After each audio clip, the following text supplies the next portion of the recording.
Good evening. It's November 6th and it's different than other days. I'm streaming in the evening now. That's because Wednesday usually is my day at the office and very late. Let's switch the light a little bit. Much better. Still waiting to install Fish Studio on the development machine. Hope it will be ready by the time that we need it. Let's start the show.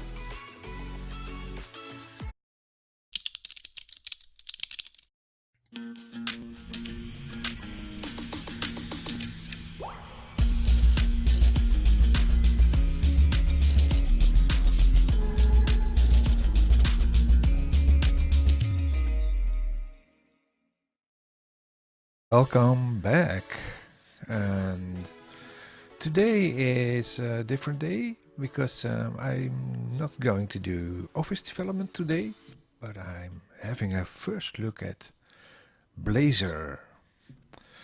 Blazor. No clue what it is, what you can do with it. Seems you can do some server-side development. Coding C# for the web. Let's see where it goes.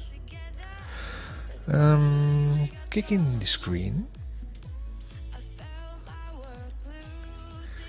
So I just installed the latest preview for Studio 2019 16.4.0 preview 3.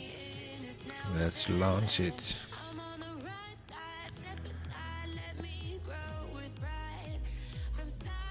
Maybe we need to find some sort of a tutorial, maybe. Google.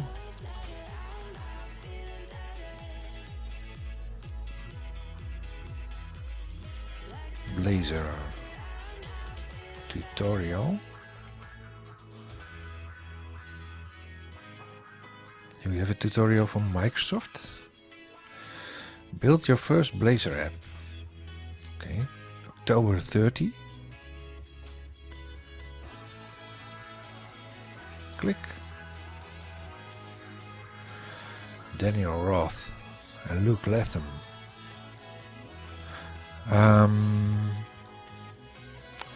Blazor server is supported in ASP.NET Core 3.0. Blazor WebAssembly is in preview ASP.NET Core 3.1. The question is, do I have 3.1? Let's check.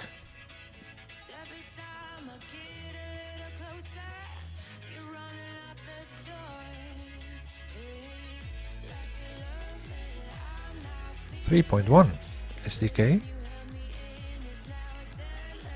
That sounds great.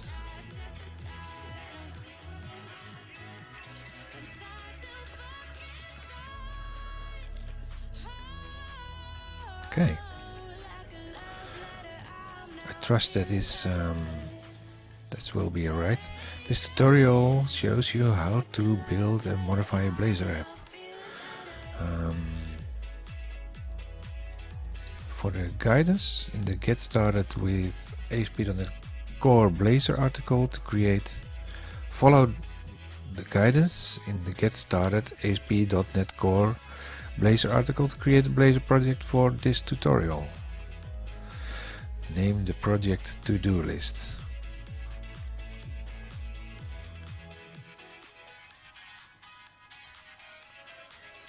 Let's try to open this as a new window. Okay.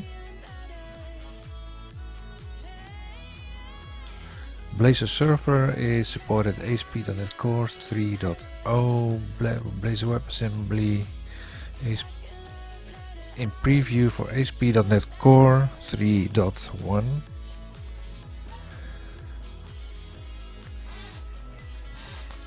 Install the latest .NET Core 3.0 SDK. I think I already had the newer version, as we just noticed.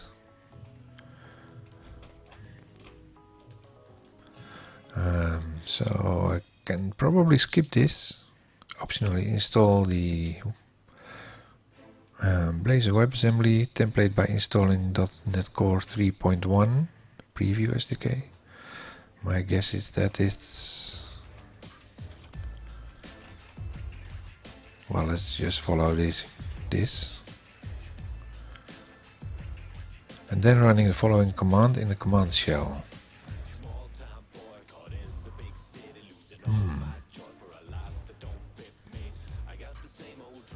Is that the latest version? I don't know. From when is this document? October 31.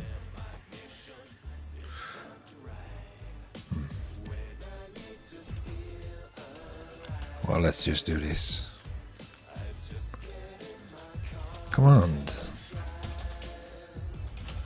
Data. Projects. Make directory Blazor. Stream. Blazor stream.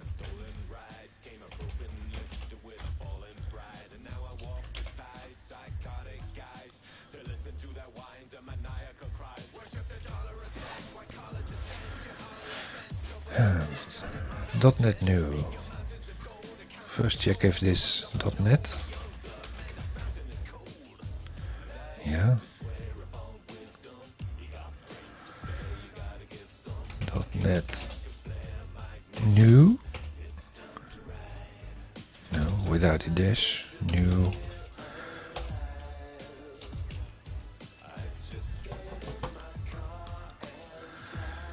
Do we need to install these templates? I think I can skip this maybe.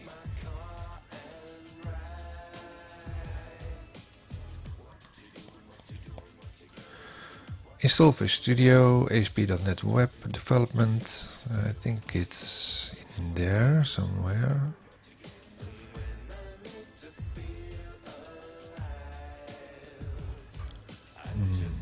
Check.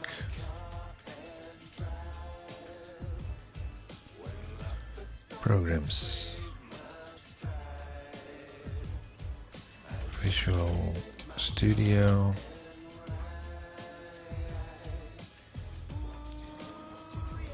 Oh.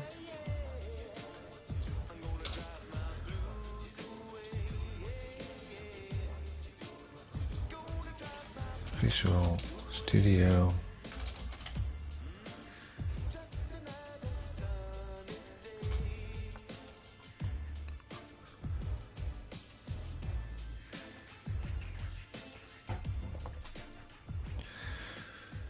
Installer. Preview. Change.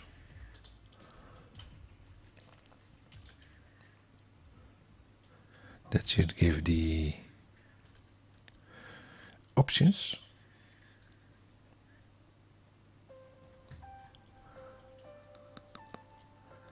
And we needed to install ASP.NET and Web Development. That workload is in here. Oh.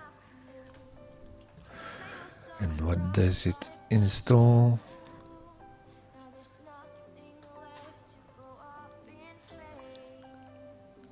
.NET Core 2.1 long term.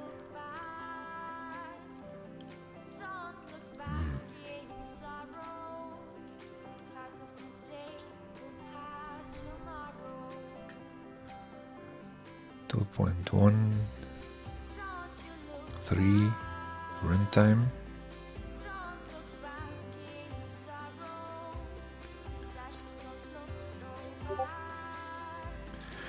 That's already an interesting question. Install Visual Studio with workload. Optionally install Visual Studio 64 preview or later. That's what I did.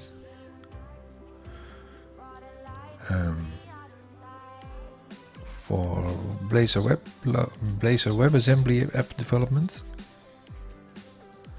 Well, just kick it in and see where it starts.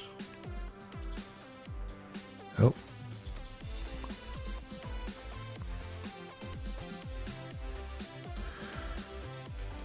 Create a new project.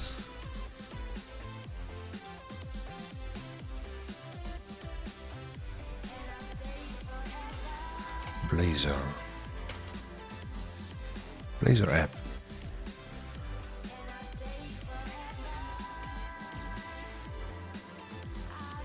Next. Provide a project name in the project name. Confirm the location. The project name was in the other document.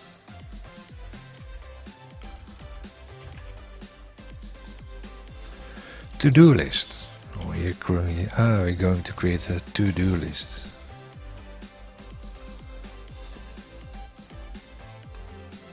Let's do this in a different location.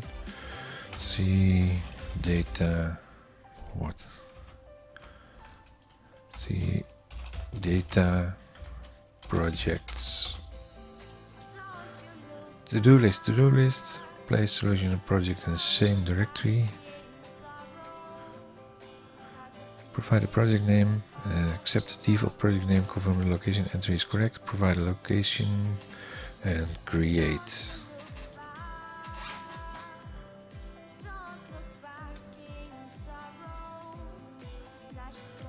Create.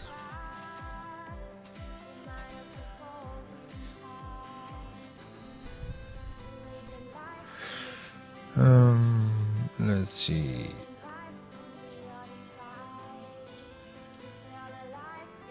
Create for the Blazor WebAssembly experience, choose Blazor WebAssembly app template. That's not in here.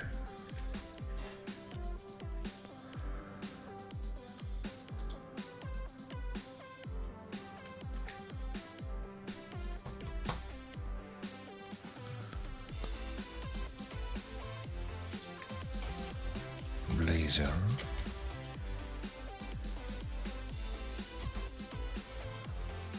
And that's in here as well. Is that because we missed this one? Yeah, optionally install the Blazor WebAssembly.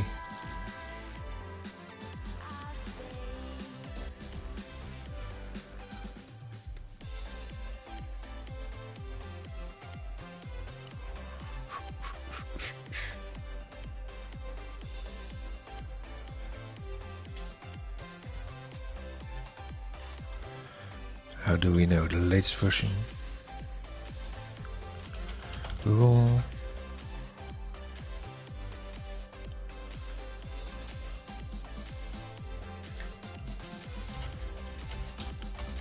Latest version Blazor templates.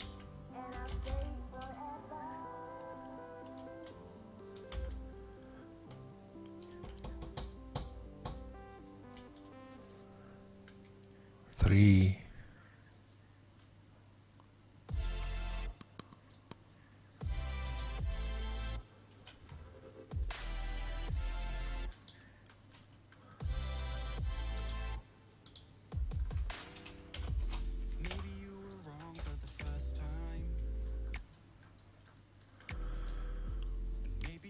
Only 292 downloads at this time.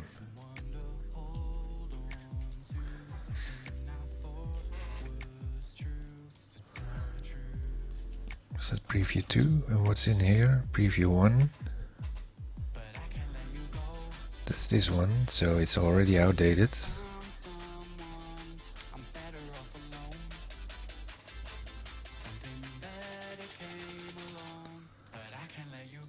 Copy. This package has Semver 2 package. The package will only be available download with Semver for get clients such as Visual Studio 2017. I already have a higher version.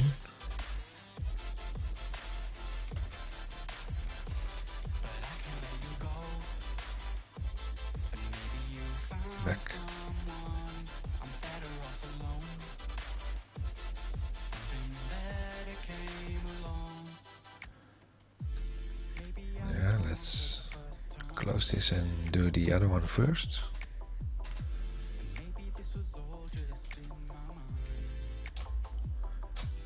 Paste. Install Microsoft ASP.NET Core Blazor template 3.1.0. Enter.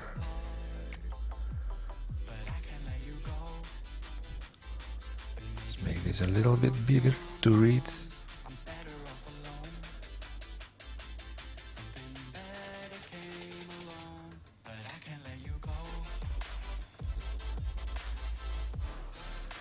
Usage, display help, blah, blah, dry run, templates, a whole lot of templates.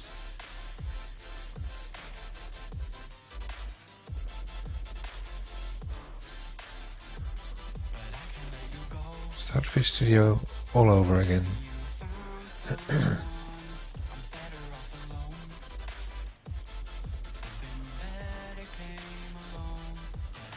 New project.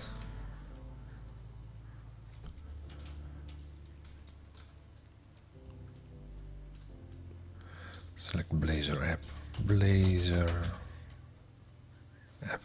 app. Razor class, Blazor app. Next. And what was the other option? To-do list, copy. See data projects. Let's browse for that. Yeah. Create.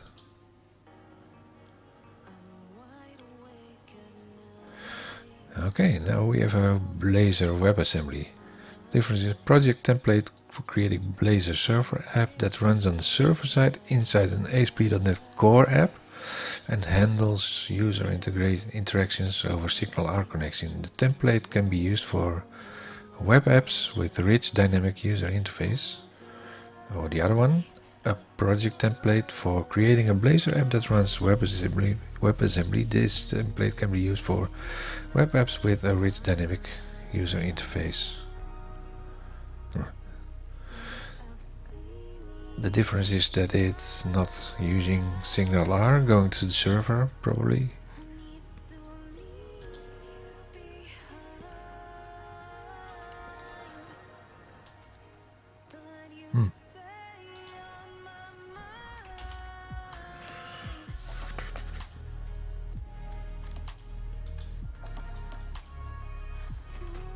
Where's the other one? This one. Create a new project Blazor app, that's what we did. Provide a project name, that's what we did.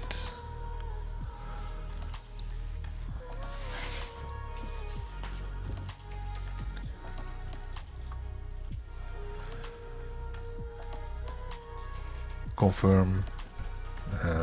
Provide a project name. For Blazor WebAssembly experience, choose the WebAssembly app template. For a Blazor server experience, choose Blazor server app. Select Create. For information on the two hosting models, Blazor Server WebAssembly, see Hosting Models.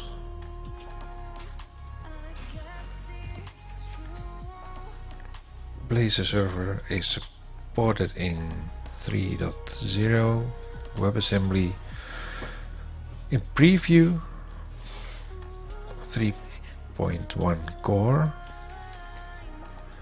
Blazor is a web framework designed to run client-side on WebAssembly regardless the hosting model. To create a project, WebAssembly. The principal hosting model for Blazor is running client-side in the browser on WebAssembly. The Blazor app, its dependencies and the net runtime are downloaded to the browser. The app is executed directly on the browser UI. The browser UI thread, the UI updates and events handling occur in the same process. The app's assets are deployed as static files to a web server or server capable of serving static content to clients. To create Blazor app using the client-side hosting model, use the Blazor WebAssembly app. .NET New Blazor Wasm. What's up? After selecting Blazor WebAssembly app template, you have the option of configuring the app to use the ASP.NET Core backend by selecting ASP.NET Core hosted checkbox. .NET New Blazor Wasm hosted. The ASP.NET Core app serves the Blazor app to the clients. The Blazor WebAssembly can interact with the server over network using API calls or SignalR. The templates include Blazor WebAssembly script that handles downloading the internet, the .NET runtime, the WebAssembly hosting offers several no .NET server side dependency. The app is fully functional after downloaded to the client. Client resources and capabilities are fully leveraged. Work is offloaded from the server to the client, and ASP.NET Core web app web server isn't required to host the app. Serverless deployment scenarios are possible, for instance, serving the app from a CDN. There are downsides to Blazor WebAssembly hosting. The app is restricted to capabilities of the browser. Capable client hardware and software, for example, WebAssembly support is required. Download size is larger and app takes longer to load. .NET runtime and tooling support is less mature. For example, limitations exist in .NET standard support and debugging. Blazor server. With the Blazor server hosting, this was the WebAssembly, yeah. The app is executed on the server from the ASP.NET Core app, blah blah. So this is the one running it in the completely in the browser, and this one is SignalRing to .NET exe.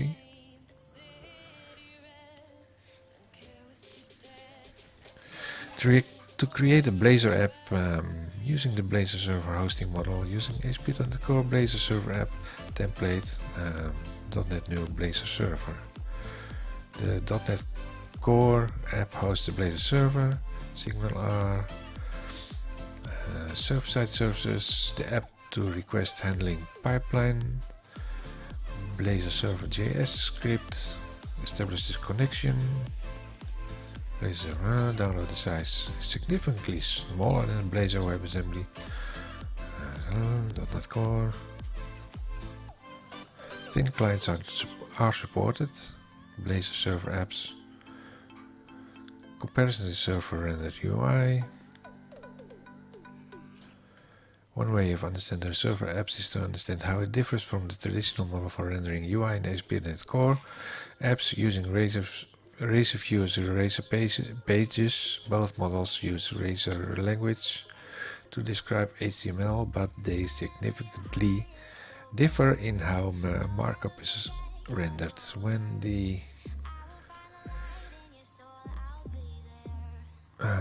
When a Razor page is viewed or rendered, every line of Razor code emits HTML, blah blah blah. After rendering, the server disposes of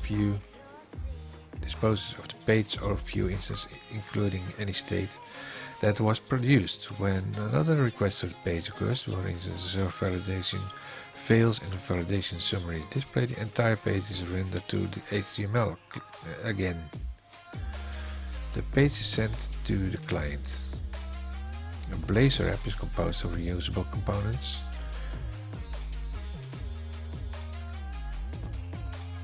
Yeah, this was Razor.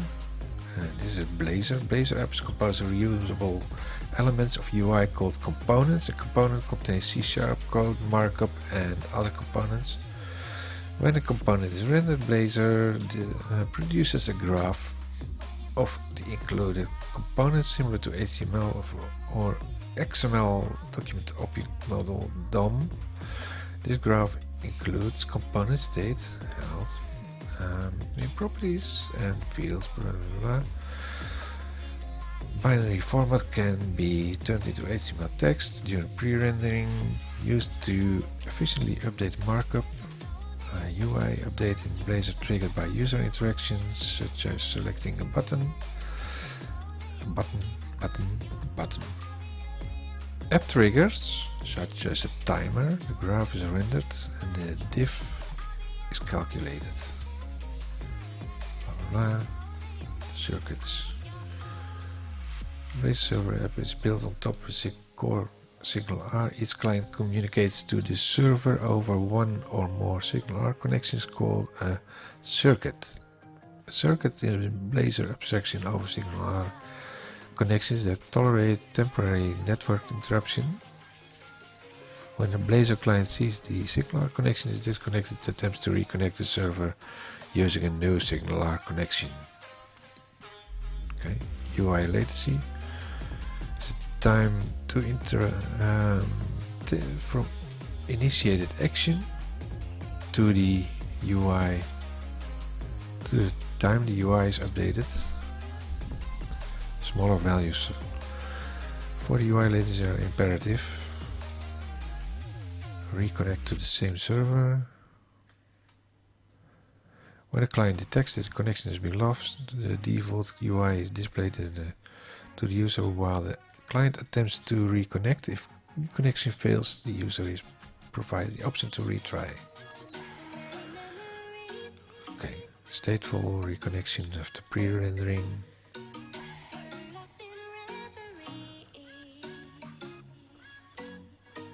Weather forecast service. Render stateful interactive. Wait. Code. Okay. So for now, as the Blazor server app is not in preview, let's select this one.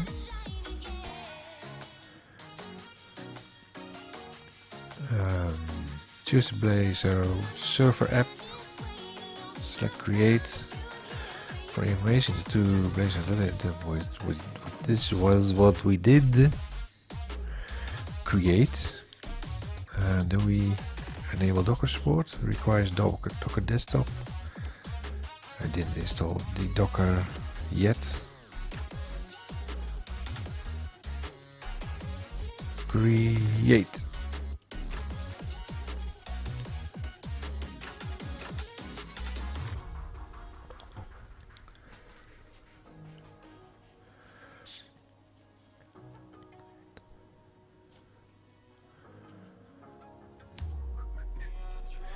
So it creates the application. What do we see over here? Pages. Counter, error, fetch, data, razor, and a host. Shared. Main layout. Nav menu. App razor. Wow, this is a big arrow. Oh, it's slowly resolving.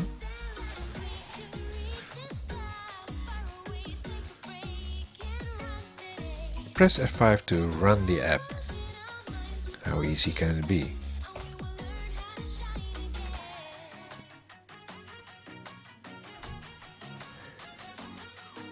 I pressed F5, but I don't think.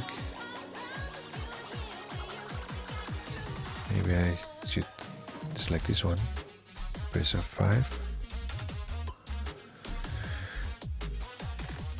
Function keys on. Oh, build succeeded. It's doing something. Yes.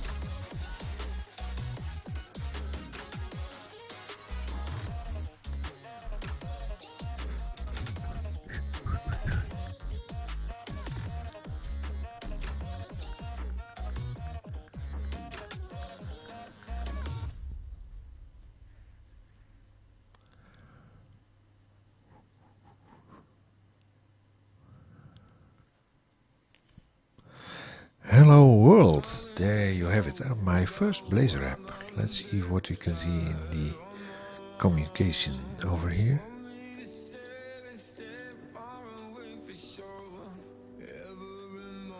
Network.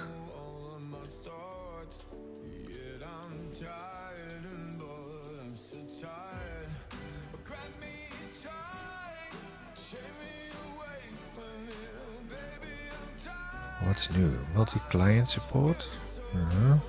Lighthouse? I don't care. Normalizing Blazor. Okay. Source.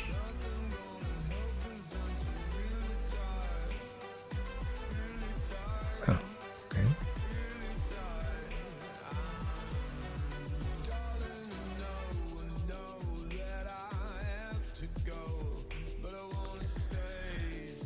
Can I lower this a little bit?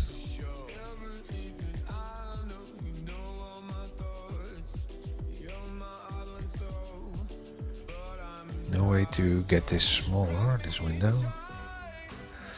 Console.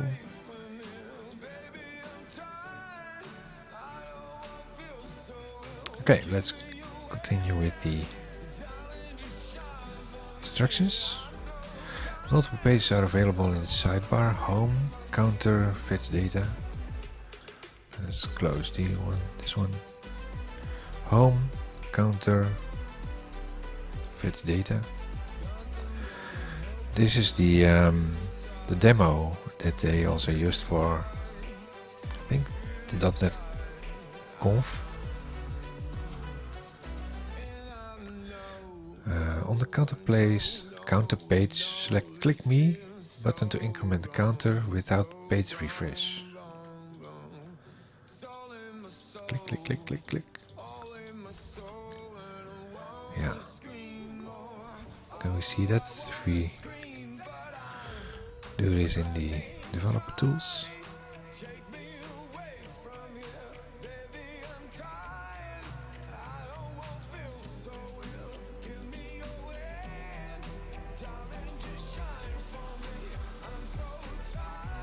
Network.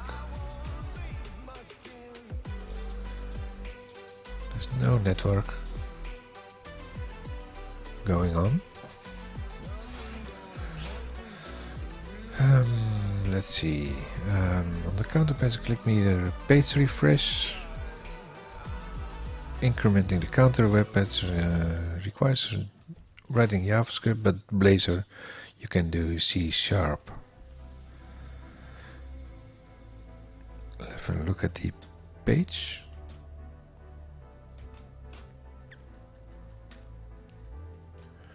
Where's my Solution Explorer?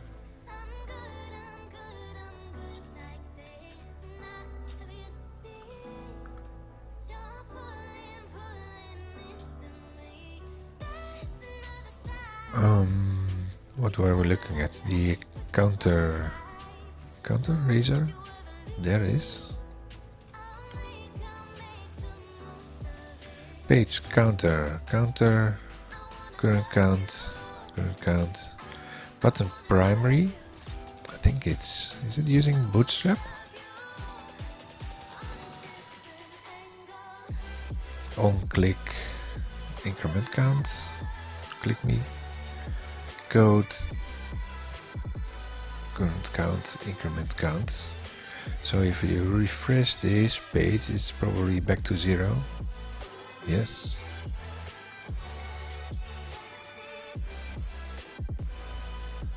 Okay. A request for counter in the browser, a specified web page directive on the top causes the counter component to render its component. Its content. This one.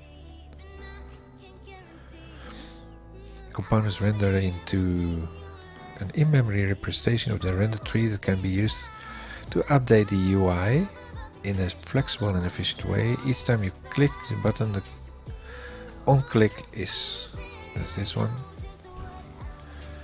On-click event is fired, the increment count method is called.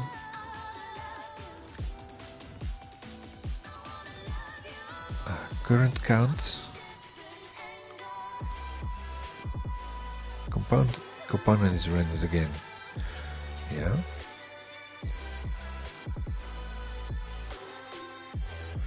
The runtime compares the new content to the previous content and only applies to the changed content to the document object model, or add a component or another component using this HTML syntax. For example, add the counter component to the app's homepage by adding counter element to the index component.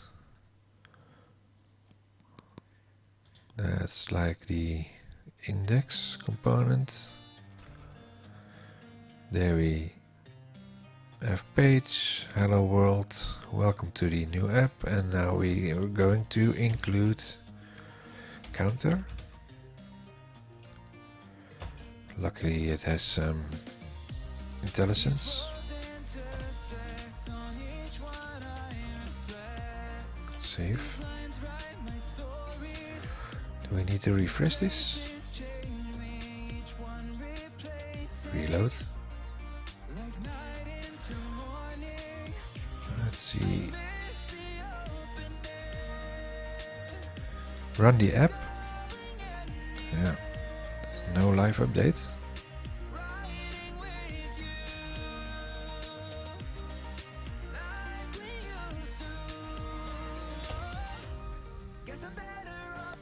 Don't think so.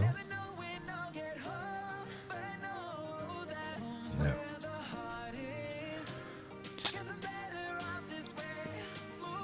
F5.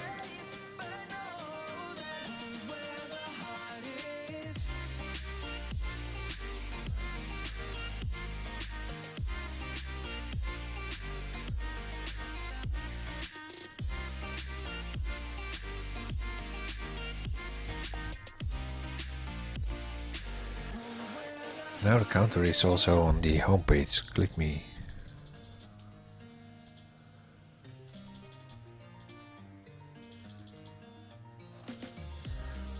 Yeah, each time the counter, the component is rendered, it's re-rendered to 0.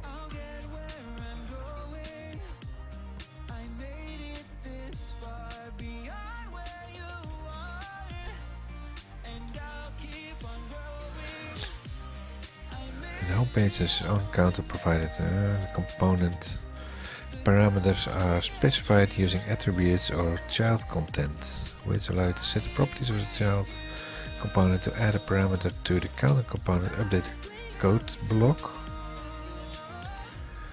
add a public property for increment count with a parameter, counter razor.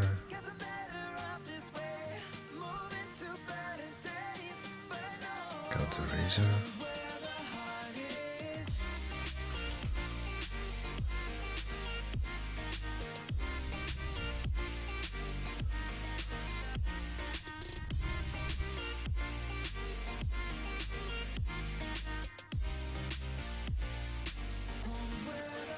Something like this.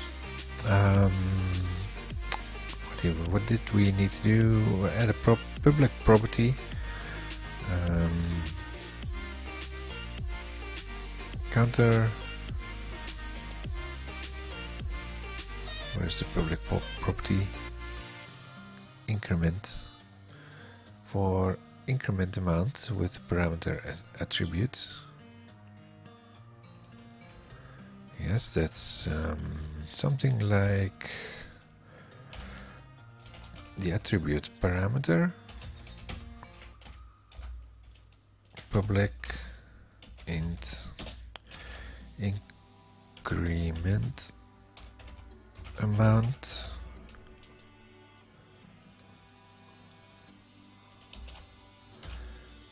get. What if I do just like prop? Yeah, public increment amount equals to 1, and let's do something with it. It's already in here.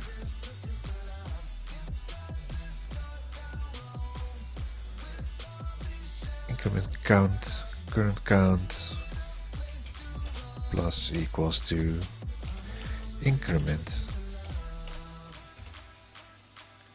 Increment amount, yeah. Specify the increment amount in the index component using the attribute.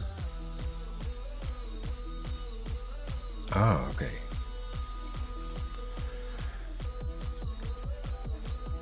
Like counter. See, it recognizes the property. Set it to 10. Run the app. The index component has its own counter that the count component continues to increment by 1. Run it. Run it, baby.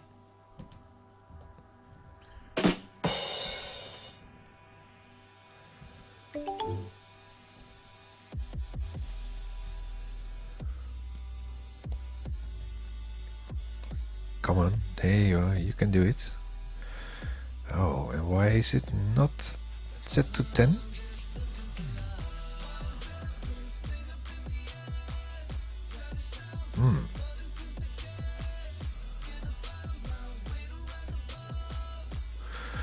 That's interesting.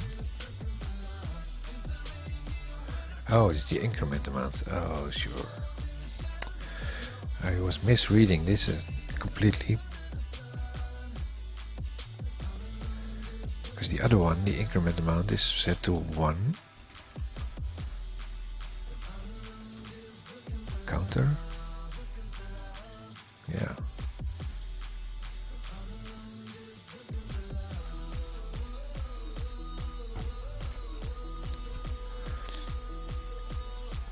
So what did we see just here?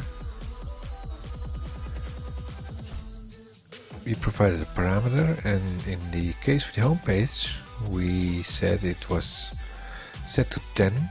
By default it's set to 1. Click me 10, counter set to 1, 10, right.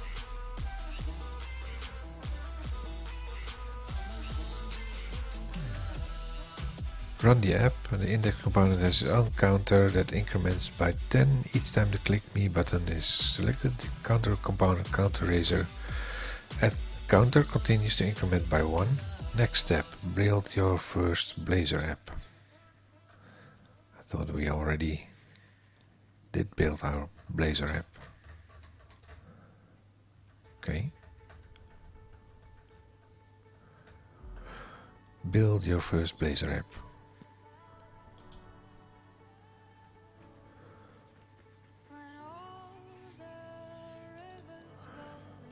This tutorial shows how to build and modify a Blazor app.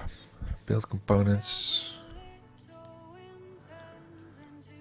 This is what we already did. To-do list. Well, quickly run it again. Have a look at it one more time.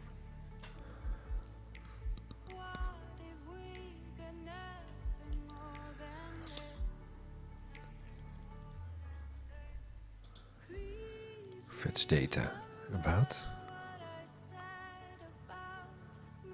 Yeah, that's just a link to a website.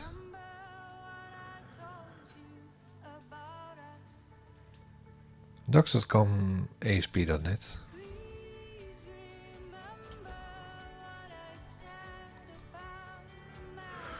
Free courses.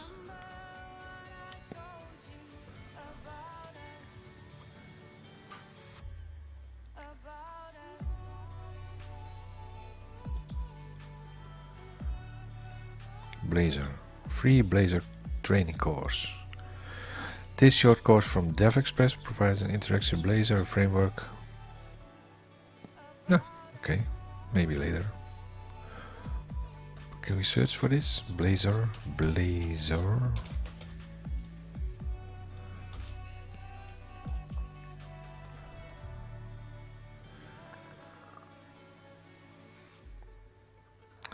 Enter Blazor, but it's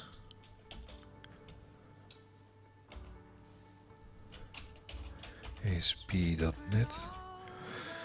I think this is a useless filter box.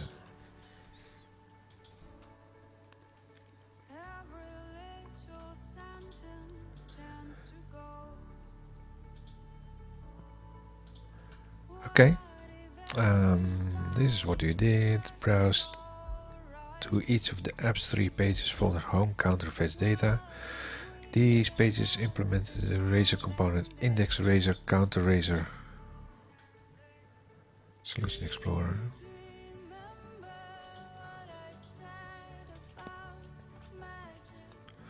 Home, counter, fetch data. Home with no home. 3 pages in the pages folder.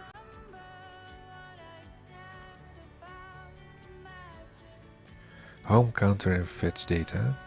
This is home. No. Error, fetch data, page.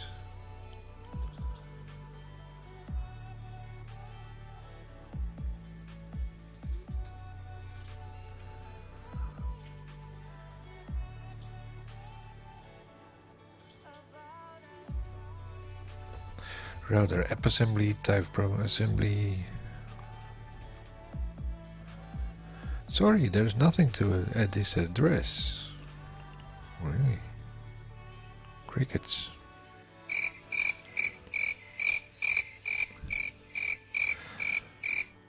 On the counter page, select click me to increment the counter. That's what we already did. Increment the counter web normally requires writing JavaScript. Now we have C# instead. Yeah. Examine implementation of counter. We just change this, edited this to have a parameter in there. Like this. The UI of the counter component is defined using HTML. That's the upper part. Dynamic rendering logic, for example, loops, conditionals, expressions, is added using embedded C#.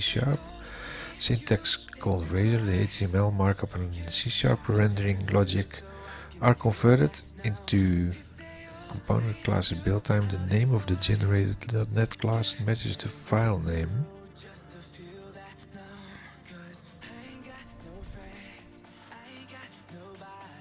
Oh, okay. Members of the component class are defined in the code block. In the code block, the component state, properties, fields and methods are specified for the event handling. That's this part.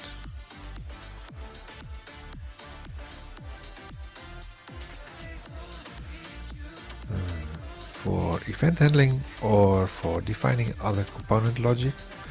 These members are then used as part of the component rendering logic and handling events. When the click me button select the counter is, we have seen this in the other one. Modify component increment by 2. Yeah, we change this to. Could do this by changing this one to 2. Let's match this. F5. Rebuild and run the app and click me. Now renders by 2.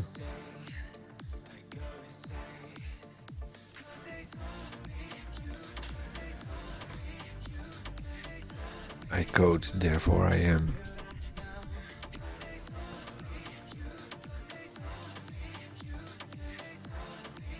Yeah, so you click on this one. Cool.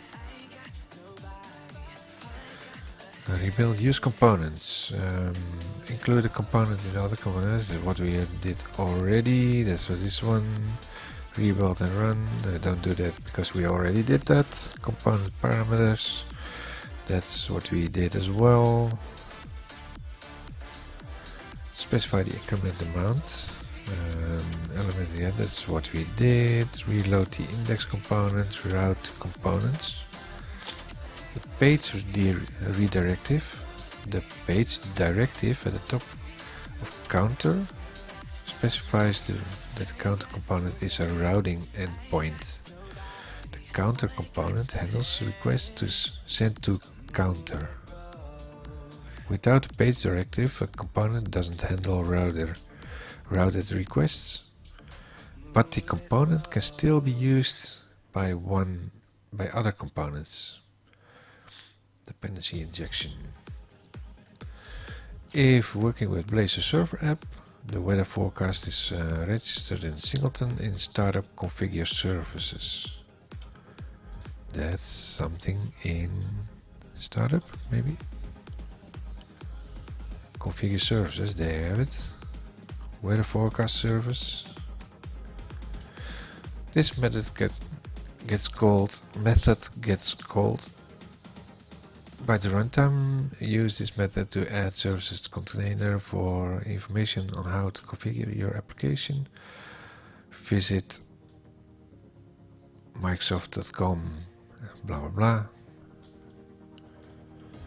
This method gets called at runtime. Is development. Use developer exception page. So singleton is yeah, we've seen that. That's this one.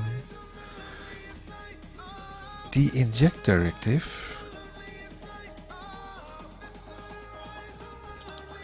is used to inject this instance of the forecast service.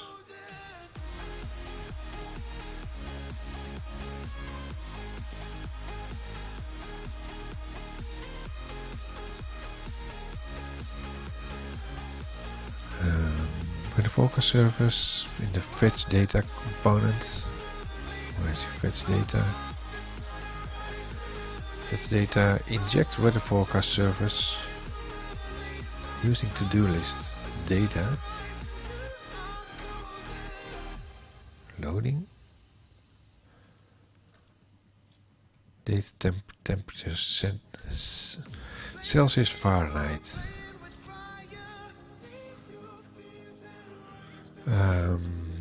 The inject directive is used to inject the instance of the weather forecast service of fetch data. That's in, like in here. The fetch data component uses the injected service as forecast service. That's this one. To retrieve an array of forecast objects. It's done in the code, so I think.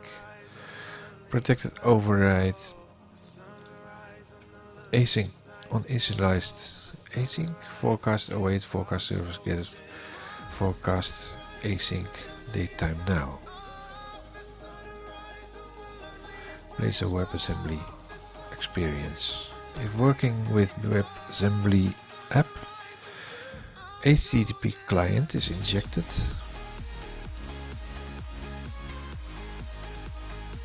We can build the other one as well. Let's save this and file, close project, close solution. Create a new project. Blazor. Next. To-do list. To-do list wasm.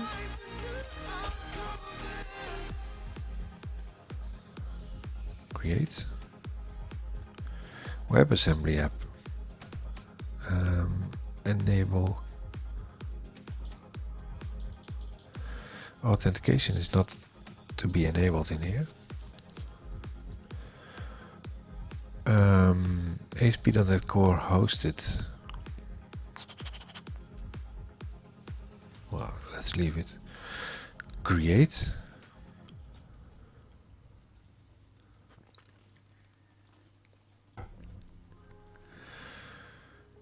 Now let's run this.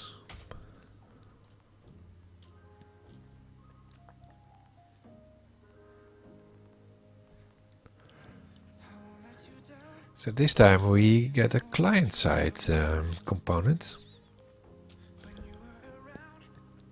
Blazor client.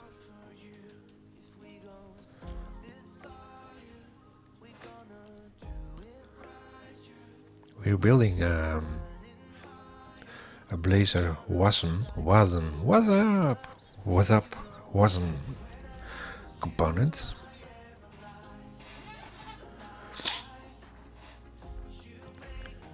Welcome. How's Blazor working for you? Brief survey. I've been using it just a couple of minutes only. Come on. Let's quickly look at the network. What's going on if I do network?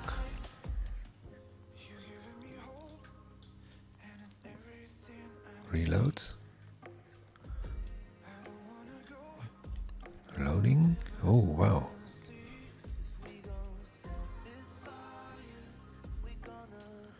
That's the runtime.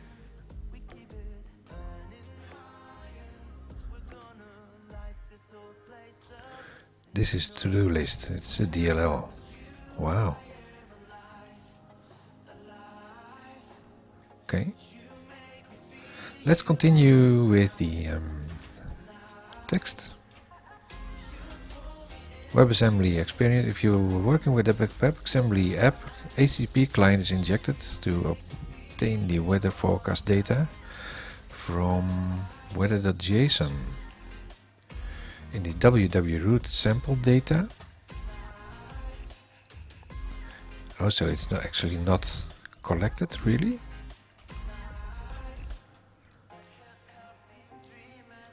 Solution Explorer. root sample data weather.json. So is this faking on us? Fetch data. Freezing, bracing, freezing, balmy, chilly. Chilly. Warm.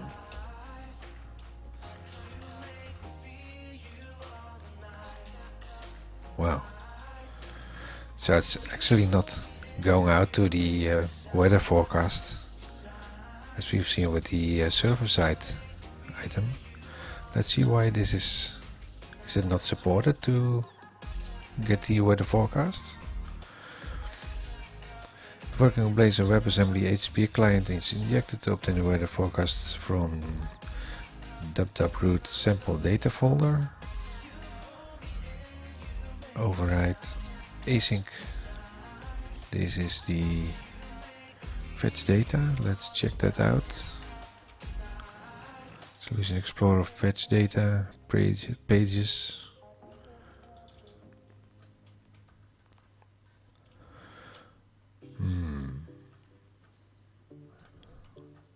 There you have it. So if I compare this to the other one,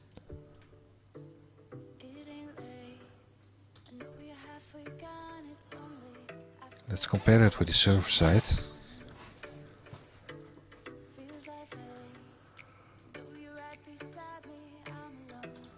That's the other one.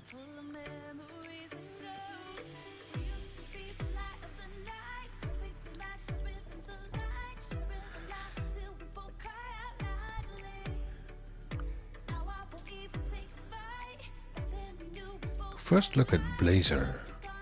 Up to now, it's kind of interesting. Fetch data.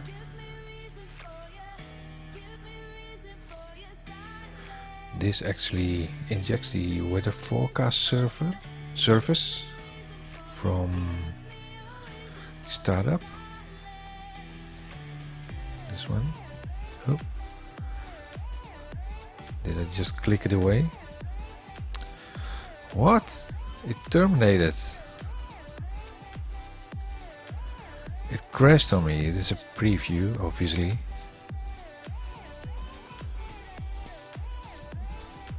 Don't do that again. It's not supposed to crash on me. Oh my god. They're laughing at me.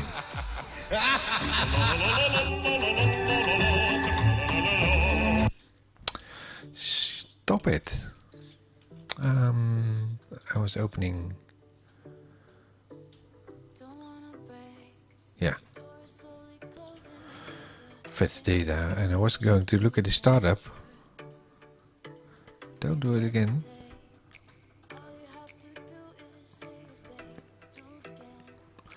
Weather forecast service.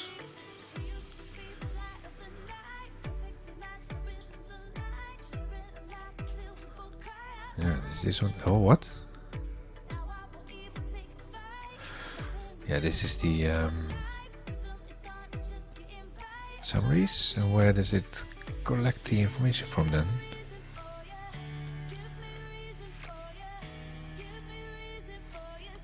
From results.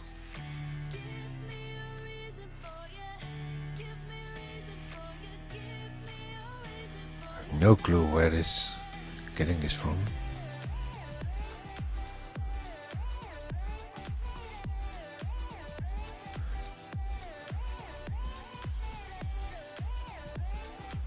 Is it not fake? Forecast service.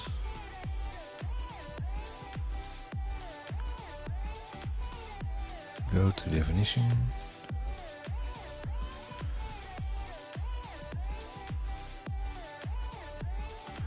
Range, new random range. Creates a new weather forecast. Let's run this. Put it in an array. This time it's not collected as the from the JSON. So is the output different then?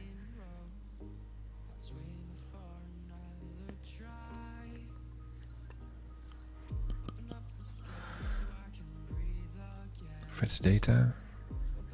It's different. Where's the other one? This. Yeah, so it's completely different. So this is not from the JSON. Okay. Close this up. Get back to the.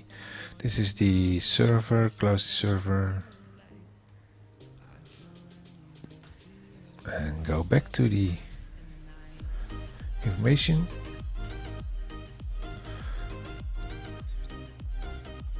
For each loop is this is the still the fetch data. Yeah.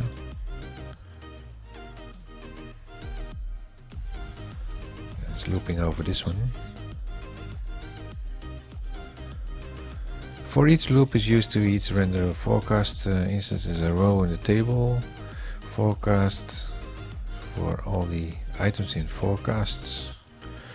It extracts the date into a short date.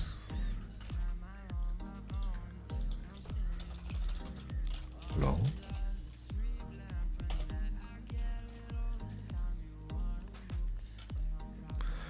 Let's try this, see how this is reflecting.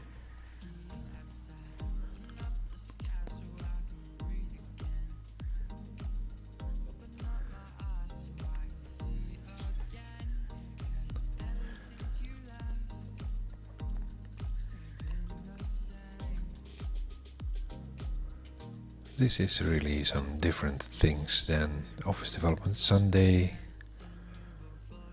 May 6, 2018. Sunday, May 6, 2018. Let's make this short again.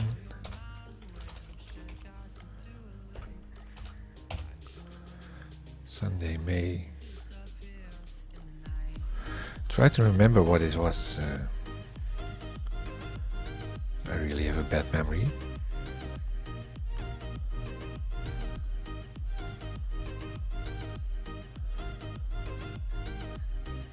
Want to bet? What's the output? Sunday, May 6, 2019? Yeah, the Sunday is missing now. Obviously. Build a to-do list. Add an empty file named to-do razor.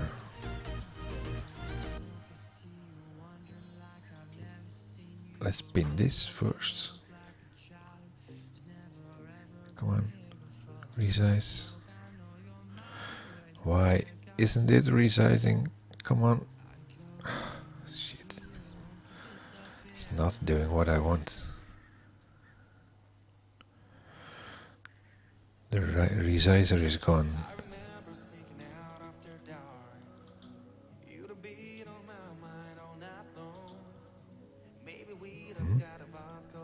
Wow, no, no!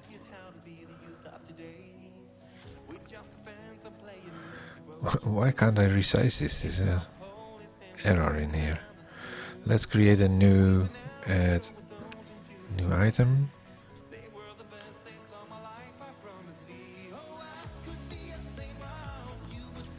Is there no page option? New item.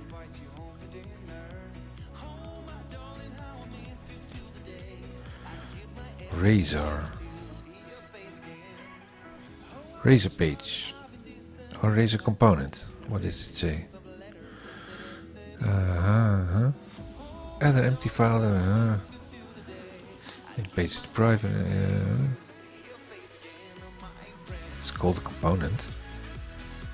Razor component. Okay.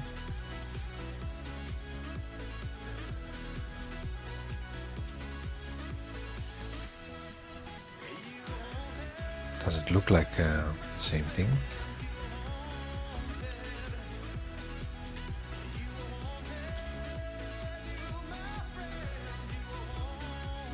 To do. Oh, it's a page redirective page. To do, and it should say to do. To do, and make that an H1. Oh, that's nice. Add the to do component to the navigation bar. Nav menu. Where was it shared? I think this one, yeah.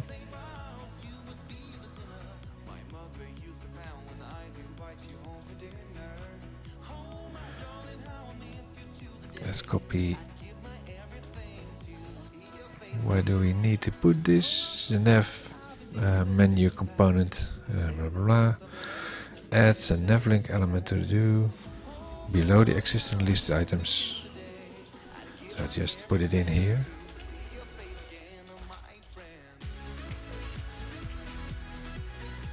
Does it resemble the other ones? Yeah. To do. Yeah. Okay. Rebuild and run the app. Visit the to-do page to confirm the link to the to-do component works. Okay, sure.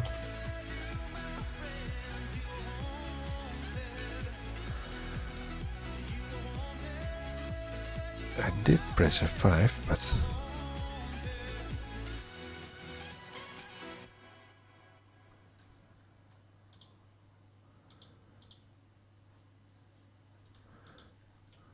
oh, wait, it was already running.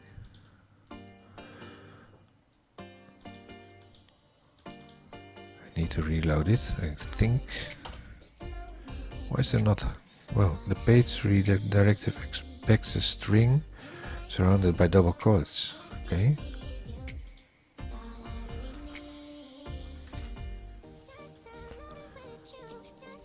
Where is it? Component? Why is it named component? I should call this rename to do dodo. And apparently this should be something within quotes. Ah, okay, yes.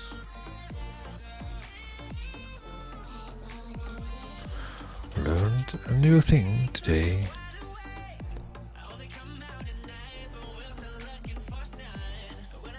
Let's run it now. Still an error. Component to do starts with a lowercase. Component names cannot start with lowercase characters. Wow. To do. Fetch date. Oh, this is also lowercase.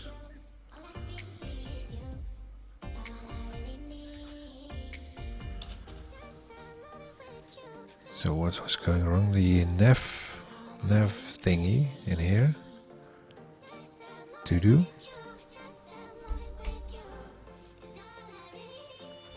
Component to do starts with a lowercase character. Component names cannot start with a lowercase character.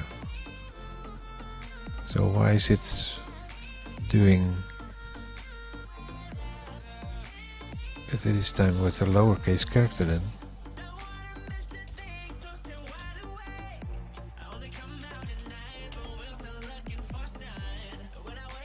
Oh.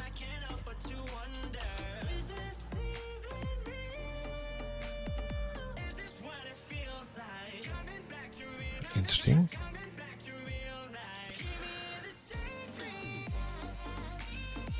Did he use it? Let's see. To do. To do.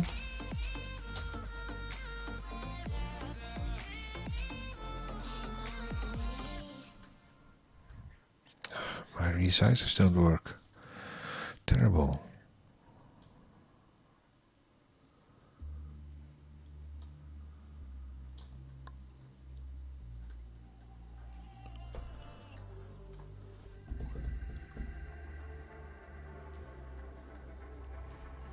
So why is it complaining? Let's check if what's the demo code in here.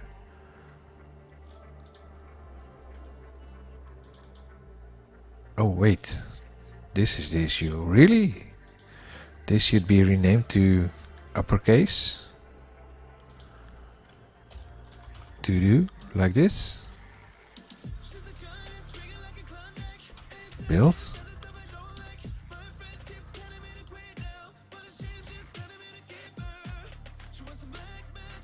Really, that's the thing, I think.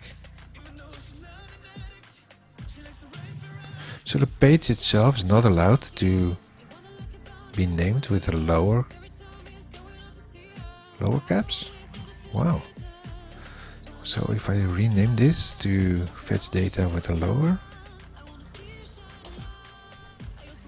yeah, wow.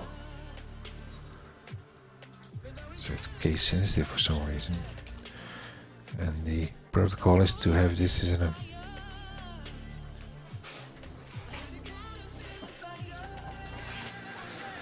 uppercase F. Let's build it again.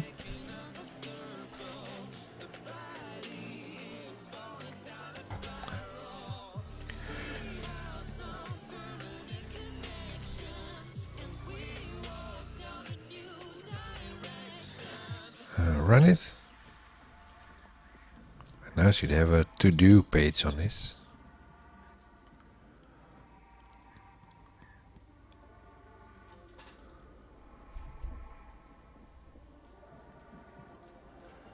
To do. Yes, there we have to do. Still quite disappointed that it's not hot loading, because if I change this in the code to do and make this to do, is it updated? No, it's not. My guess is because it's compiling on the server side, you have to build it again. But let's continue with the example. Add a to-do component. I did that. Rebuild it. That's what you did. To add to-do items CS file to the root of the project. Add a to-do items CS file to the root of the project to hold a class that represents the to-do items. Yeah, use the following C# code for the to-do item class. And that's the root. The root of the project. This is the project. Add new item.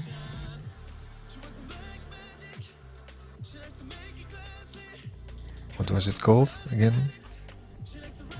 To do item. To do item. CS.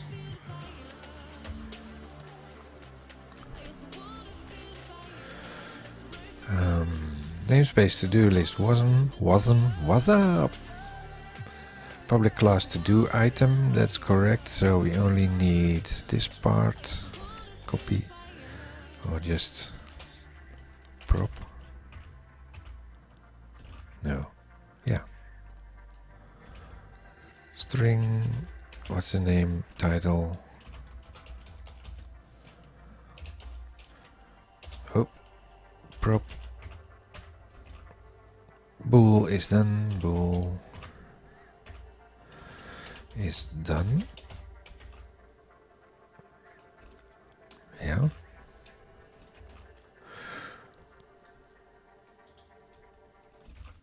I always prefer to do the typing myself instead of copying, because you learn more by doing.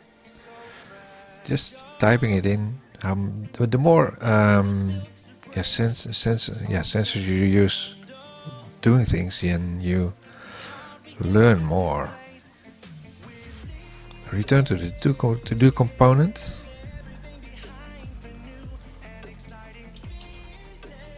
To-do component. This one. Page to do. Let's return that back to one word and put in a list. Add for each. Let's see if it's tab. Yes, it's doing it. For to do in to do's. No. To do's. Enter. List item. Add to do. Title. Title. Just correct me if I make a typo somewhere. Yeah, then the code private. I list of to do item. No, to do item. To do's is new. List is new. Tab. No, it's not doing it. List. To do item. Why is it not exposed?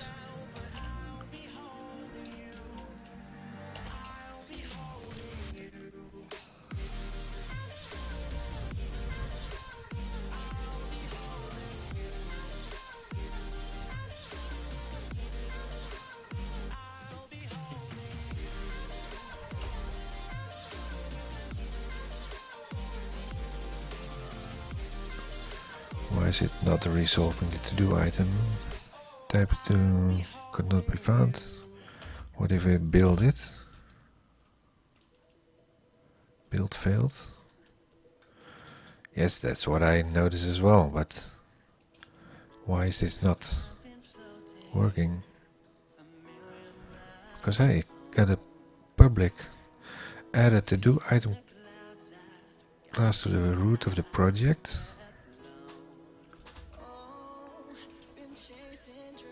It's in the project, isn't it?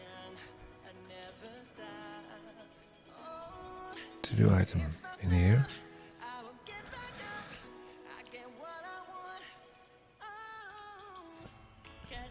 It's in the same namespace. I think to-do list wasm.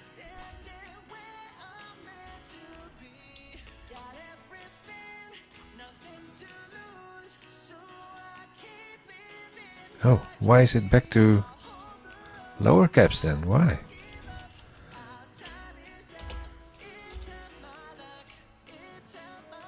I thought I changed this. And should there be a namespace around this somewhere?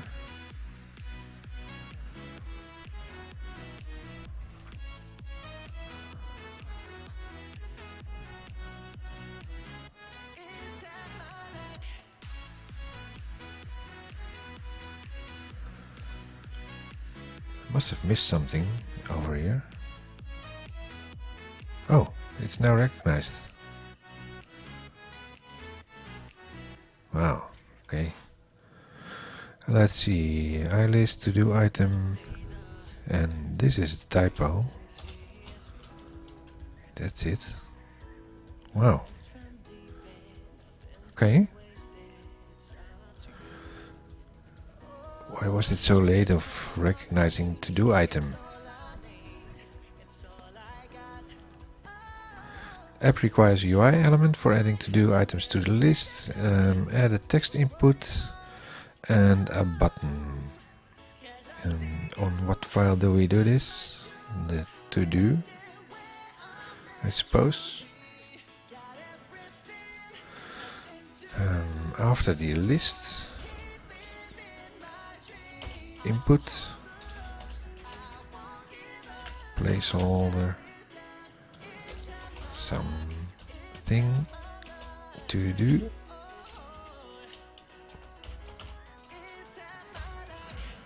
And the button, add to do, Todo, the monkey of Tarzan.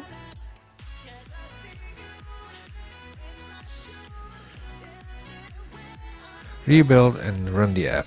When the add to do button is selected, nothing happens because their event handler's wire is not wired up yet. Fairly clear. Oh, build errors. No. Wow. Really? Did it change it back again? Come on. Sucker.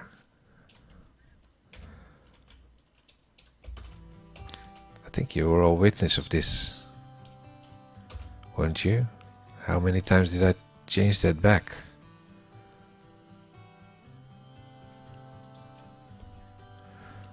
Build.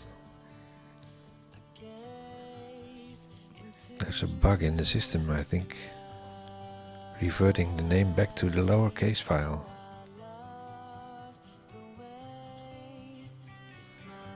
Still right. F5.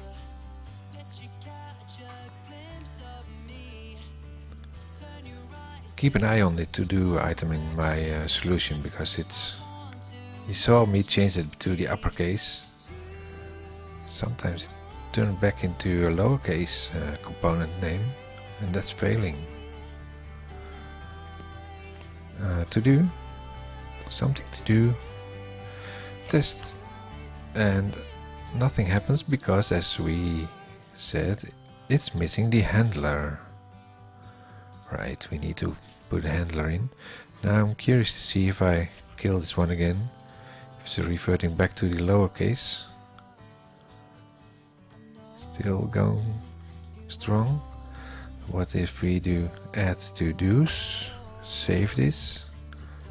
There you have it. Did you see it? Come on, guys. There's a bug in here. I renamed this to do. Uppercase, but then you notice loading is uppercase. Now I'm going to change this again. Save it. Ta-da! Lowercase, and now I get the error again. Wow. How crazy is this? Clip it, guys.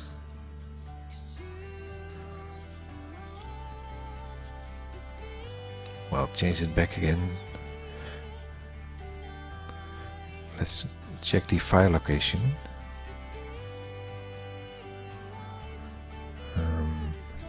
Where's the file location? View in browser. No. I want to see the file in. Just gonna explore view. No. Where's the view in file location? Come on. Properties. like this. Copy.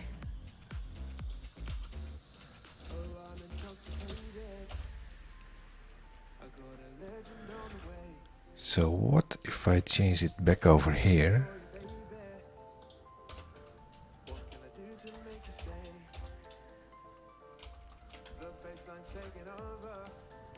Close this. Solution Explorer. To do. And I change it. Save it. Now it's fixed. Did you notice that? Save it again. Yeah, this is fixed. Apparently, because I initially created this with a lowercase character, it's somehow remembering this.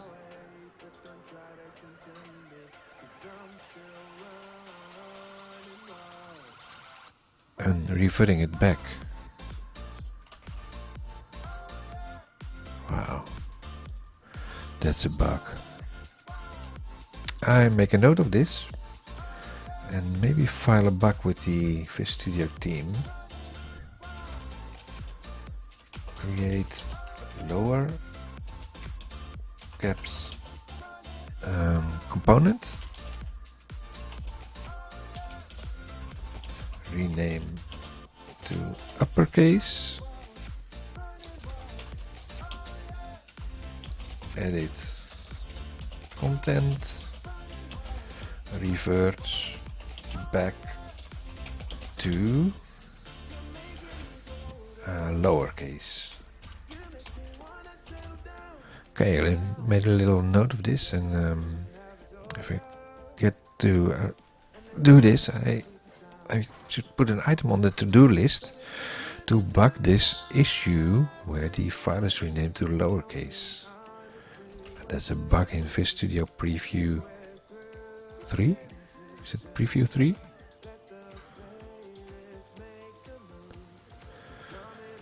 Yeah, 16.4.0. Did I already run this? Don't think so. Already did run it. Cheers, guys. Hydrate.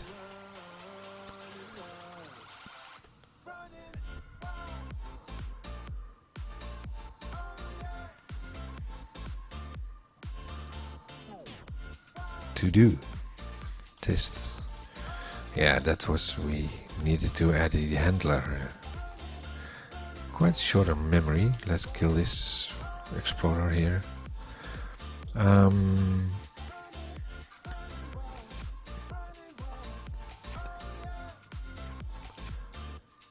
Nothing happens because the event handler isn't wired up to the button. Add an add to do method to the to do component. To do component, that's this one. Let's add handler to the button. On click equals to, oh, it's already put in the quotes. Add to do. Add to do is still the same. Then put in the method. Private, or maybe can I do this? Control dot? No. Okay. Private void add to do.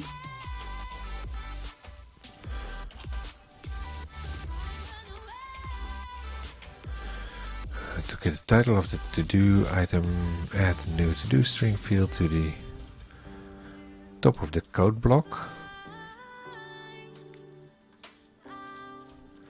String, no, should say private prop private string new to do.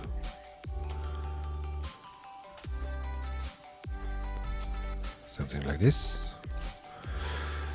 And input placeholder, something to do. There's this one. Bind it to bind equals to new to do. No do. To do.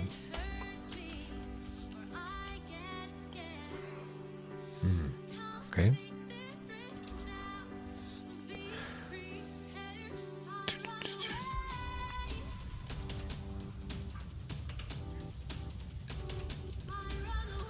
Private string. Where's the private string then? This one. I already did that. But I clicked it. We already did. I feel like I'm missing something.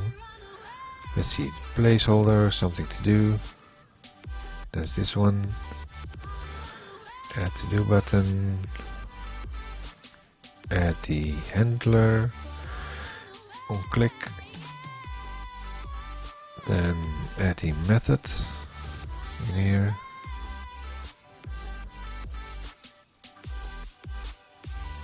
enter the string new to do, input placeholder something, that's this one, bind it to new to do, that's where we were, update the add to do method to add a new to do item.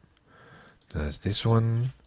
If let's tap this not string is null white space new to do, so there must be something in there.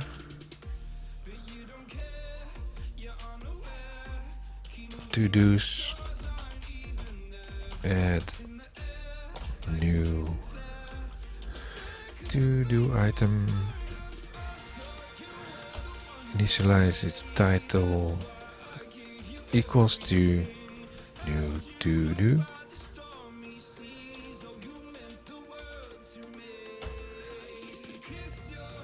new to do equals to string empty.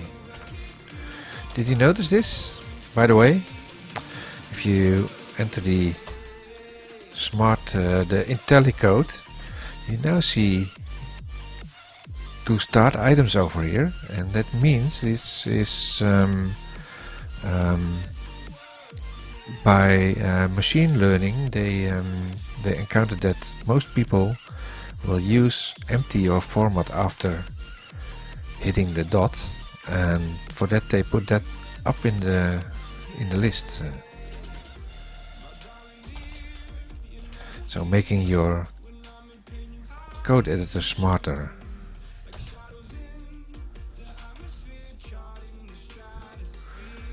Rebuild and run the app.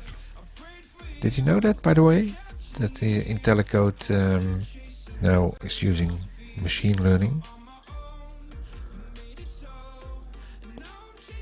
That's, by the way, an option, I think.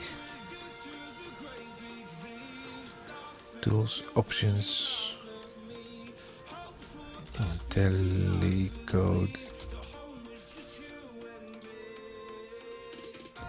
preview features. Then you have to enable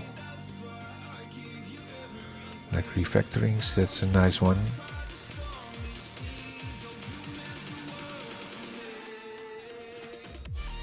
Enabled, default. I'd like to get everything enabled on the preview build, except renaming my file back to lowercase. That's a feature I don't see much use of it. Let's run this. Save it first. Ctrl S. Ctrl F5. Attribute value missing. That's interesting.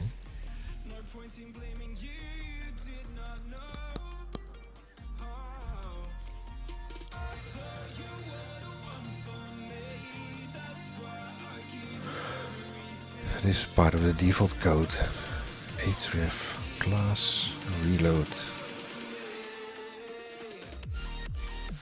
What should be in there?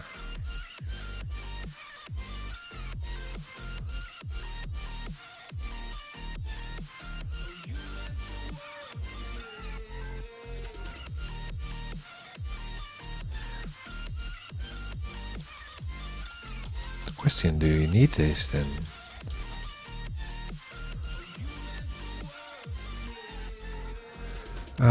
To do something. If it's empty, then it's not working. Item bug lower case file name. There you have it. Another item. Yes. And the last item.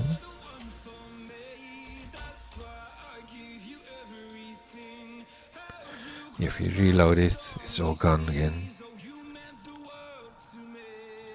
Bye bye.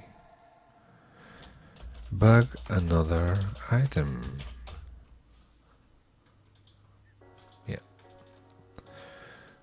Okay, that works. Almost close to the end of the page.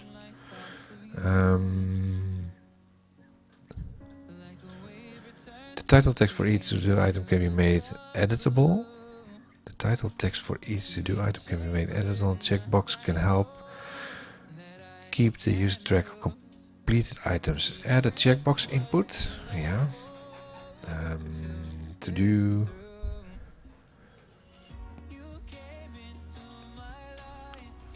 Somewhere over here, I think. For each is a list item, and instead of the title we do input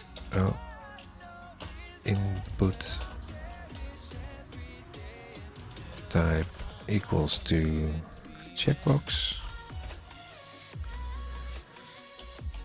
bind it to do is done.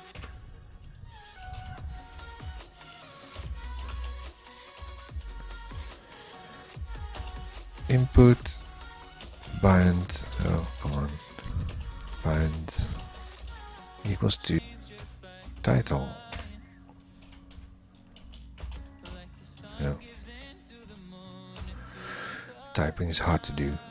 To do, typing lessons to do.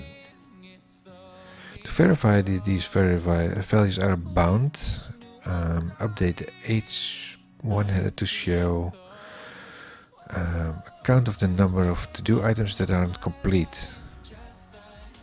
Is to do is false. To do, put a code in there, add to do's count, to do, lambda, fat arrow,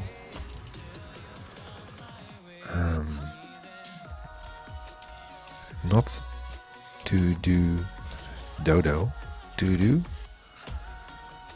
is done. Terminate, and done.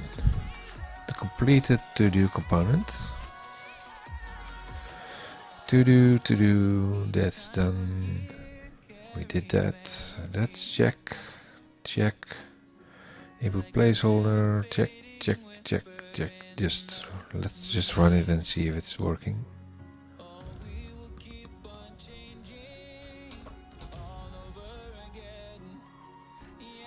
Create and use ASP.NET pages.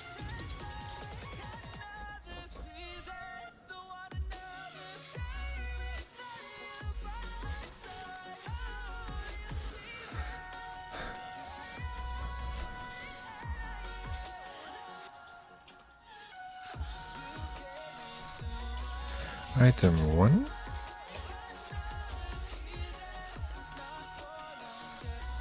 Item 2.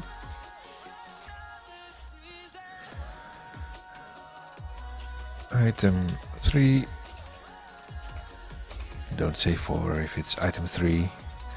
Now we have to do 3 items. Check, check, and everything is done. 3, 2, 1.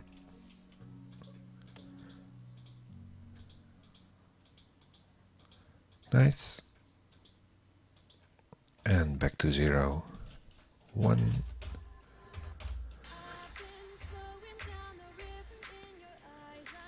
2.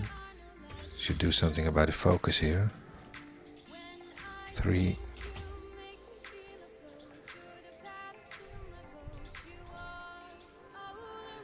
Done. Okay. Rebuild and run the app to do items to test the new code. That's what I did. Improve coverage on special purpose Blazor files and components. Replace build your first tutorial.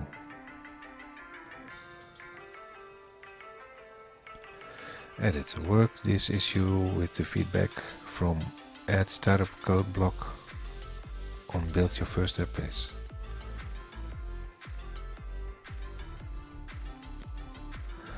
The plan was to go with galactic flight finder concept, like flight finder, but for interstellar travel mode.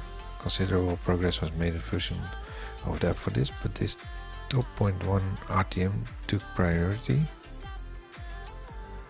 Idea would be that this would be a flagship tutorial similar to Angular or React tutorials. Okay. For a more involved Blazor, intro to Blazor, we now have Blazor Workshop. This is by Dan Roth.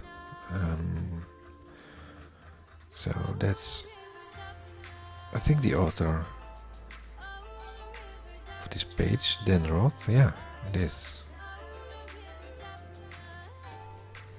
Wow, what's this?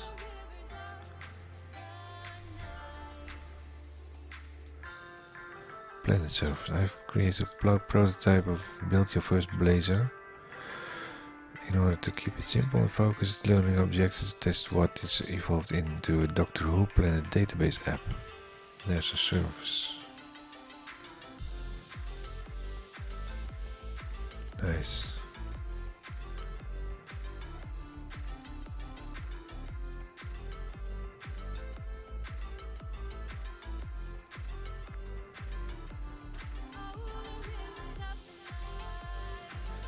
BBC. Oh, that's nice.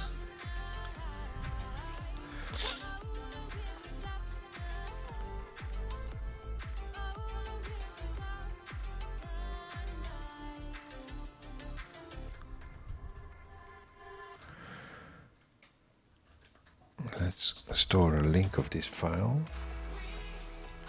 for later reference. Oh, put this in my notes, so we can continue with this next time. Let's see, what is the comment on about the workshop?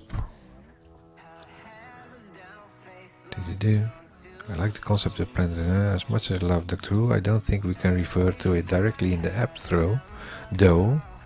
I think a more generic galactic planetary atlas or something similar is preferred, but I think we might be able to use the NASA images.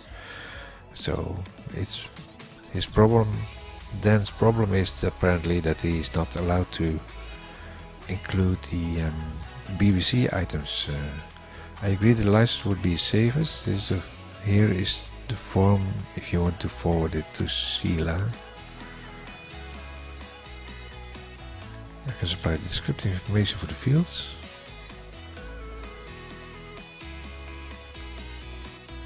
Interesting.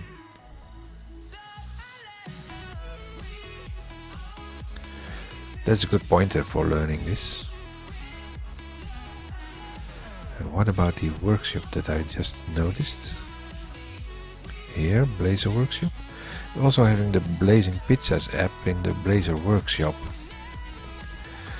For a more advanced scenario, maybe that's sufficient. I wonder if it's also got authentication in there. Because this is all nice, but we need authentication and more stuff like that. Also, I would like to see what Fani did with our Blazor SDN cast page. Because we have the SDN cast. Oh. Fani changed this over to like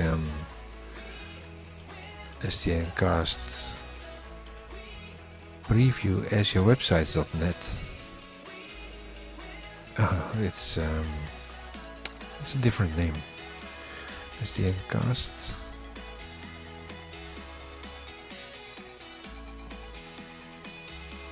Oh, it's down. Or maybe it was a new, different name. I'm not sure.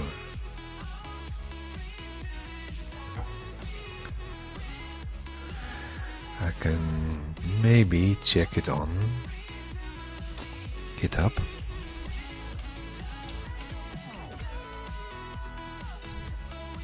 Oh, that's not going to work. GitHub. My typing is terrible today.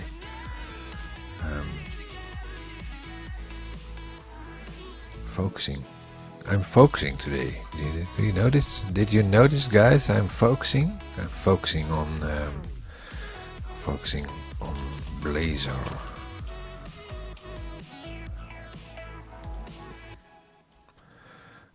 Anyway, I try to search something like SDN cast. I have it in my profile, I think.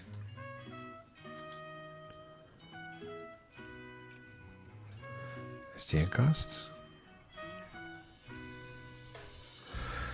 There we have a different branch. Revamp, maybe? I don't know.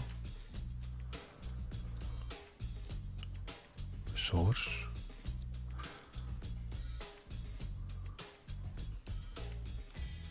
Oh, we have two now. Work in progress. I don't think this is the razor part. Is it? Yeah, it is. Okay. About.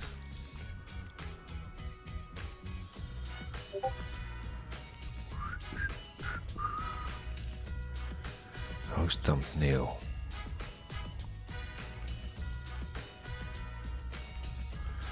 I wonder why the host thumbnail is done.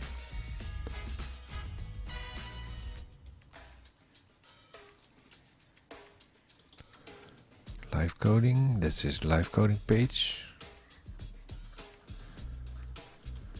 Let's see if the admin one. Oh. Admin component base, class, admin screen, success message. It's a mess. Come on, Fani, work it. Work it, man. We found potential security vulnerabilities. See security alerts. And now everyone is going to exploit it.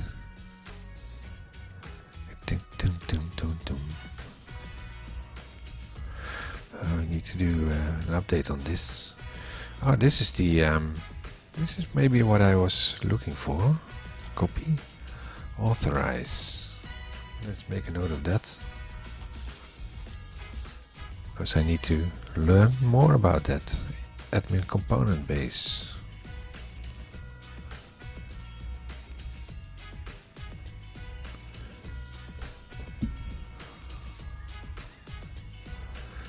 Admin component base. Okay, yeah. Maybe if I'm a little bit more advanced in doing this, I can pick up some items from the list, because I put in some issues here. if you all have time, just go into SDN code, SDN cast issues, and fix all these items for us. Would like that. Bug.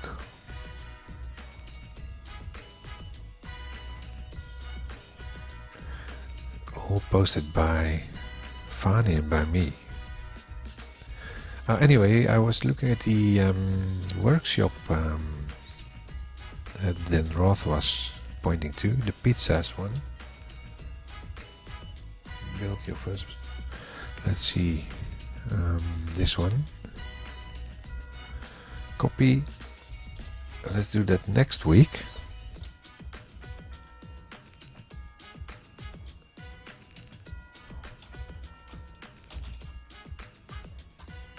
That's it.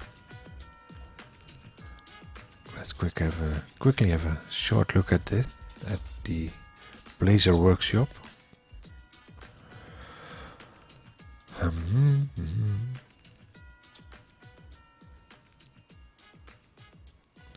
Add and then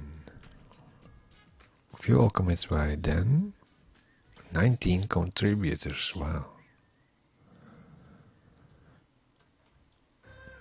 Who are in there? Oh, Brady Gester is also in there. We had him on the show on the SDN cast.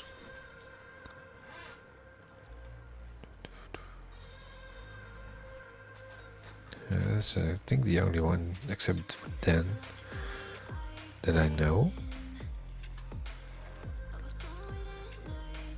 Most of the items were built by Steve, I think, if you look at this.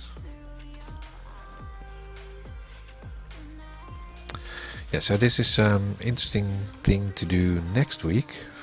I guess there's some things like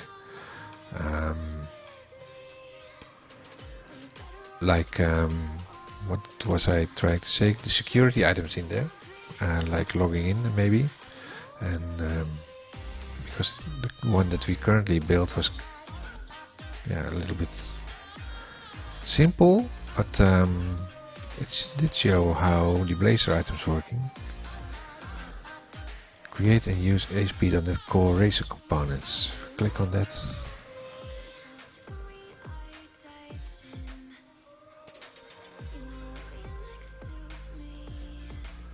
Use components.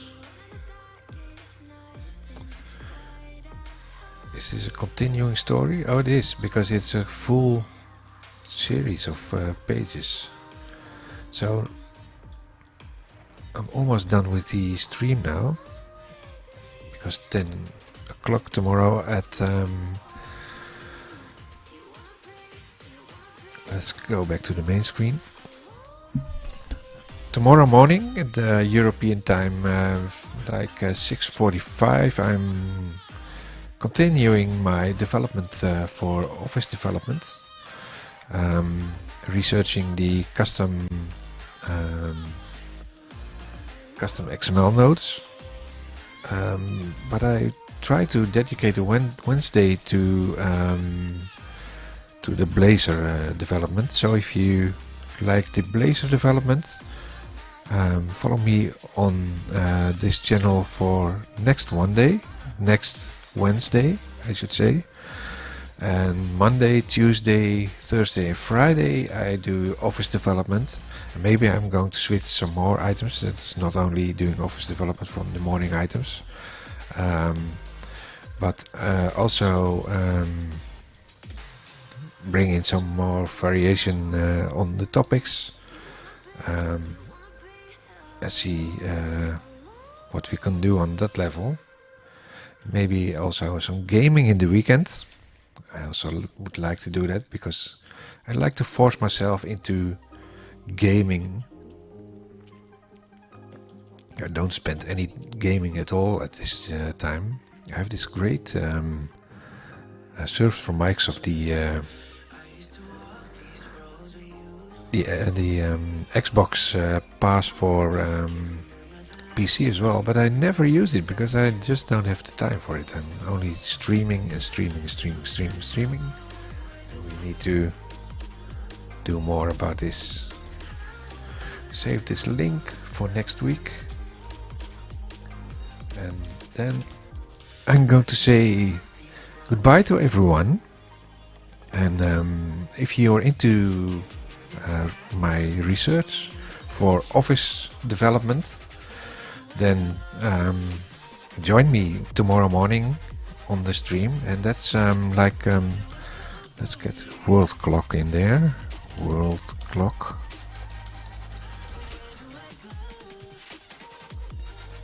Is this the right one?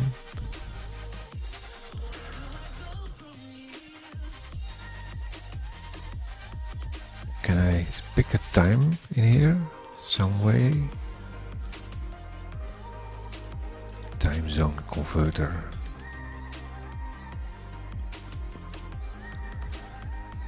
Anyway, it's tomorrow morning Amsterdam time at Notepad, like 6:45. I'm actually starting at 6:30, but that's the intro screen. 6:45 Monday, Tuesday, Thursday and Friday, and that is CET. That means that's 8 hours. Then 9. It's I think the US switched as well for daylight winter time. World clock.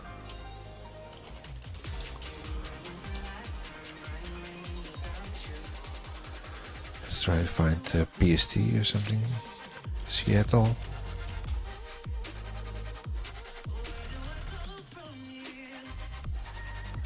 Pacific.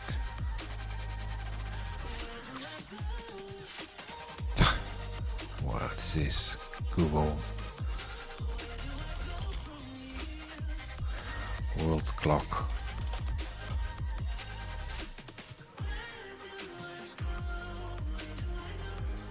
Right.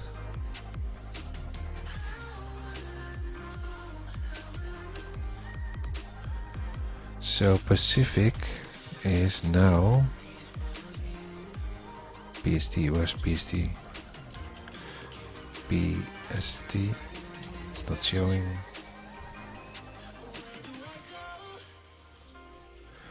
Pacific.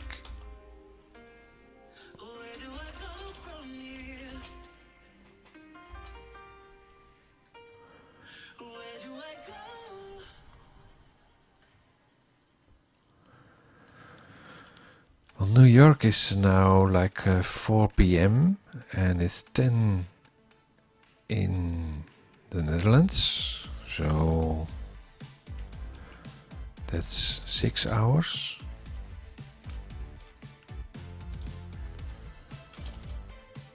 Does that mean this is AM?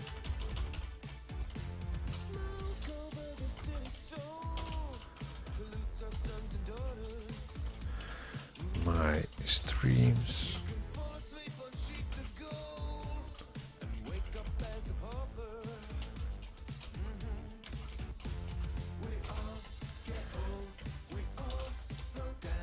That's 6 hours before the 0:45 AM.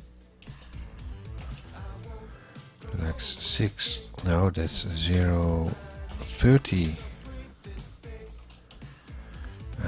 Eastern Standard Time. And that will be 22, no 22, I should say 10:45 PM. Let's make this 0, 0.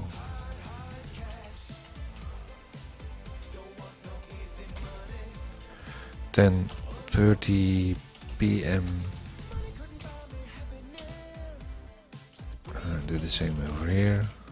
0, 0. PST. Office development.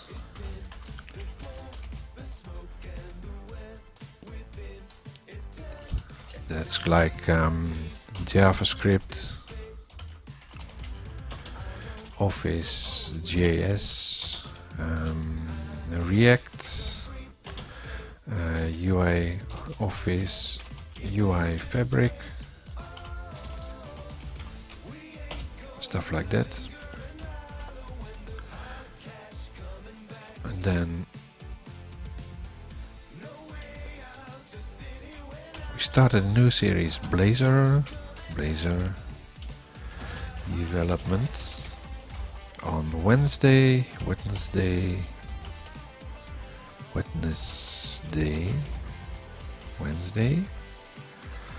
at 8 p.m.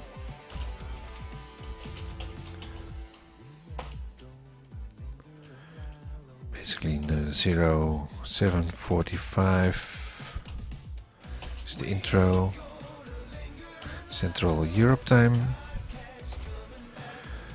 Then that means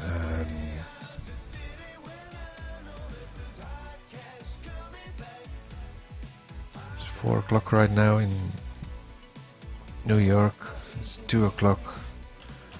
Oh, I should say 2 p.m. 1:45.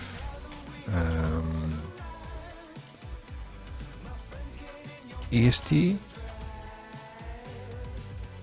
and it's currently PST 1 p.m. 2 hours before that's 11 p.m. Now 11 a.m. like 10:45 starting the leader. PST. Okay. Let's quickly copy this and put it in my notes, because I have to find it out every time over and over, especially with the winter time, summertime.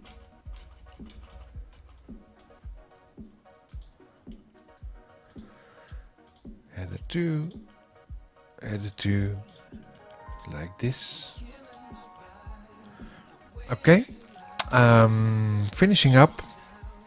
Was fun learning some new things about Blazor. Don't save this, I put it in the notes. The world clock can close, another clock. This one I will continue next week on the components, performance validation, and more and more and more. Blazor, what's this one?